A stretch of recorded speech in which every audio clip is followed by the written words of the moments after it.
आणखीन एक जण म्हणला की बाबा तुमचे केस पांढरे झालेले आहेत. मी त्याला सांगितलं की मी म्हातारा नाहीये, मी हा म्हाताऱ्याचा मेकअप केलेला आहे. मी म्हाताऱ्याचा मेकअप घालून जगतो, मी म्हाताऱ्याचा मेकअप घालून जगतो, दुनियेचे लफडे चष्मा काढून बघतो.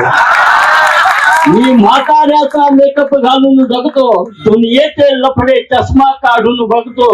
ही ऍक्टिंग आहे, हा अभिनय आहे तिला शोधण्यासाठी. जिंदगी हरवली माझी तरणीसाठी, जिंदगी हरवली माझी तरणीसाठी. हा देखील मेकअप पुसून टाकू का? आता टाकतो. तर मी पुसून टाकीन मेकअप म्हाताऱ्याचा, विठ्ठलराव, मी पुसून टाकीन मेकअप म्हाताऱ्याचा, पण रोल पाहिजे मला तिच्या नवऱ्याचा. मी पुसून टाकेन मेकअप म्हाताऱ्याचा, पण रोल पाहिजे मला तिच्या नवऱ्याचा. गड अवघड नाही मुळीच साताऱ्याचा, गड अवघड नाही मुळीच साताऱ्याचा. दांडगा अनुभव आहे म्हाताऱ्याचा, दांडगा अनुभव आहे म्हाताऱ्याचा.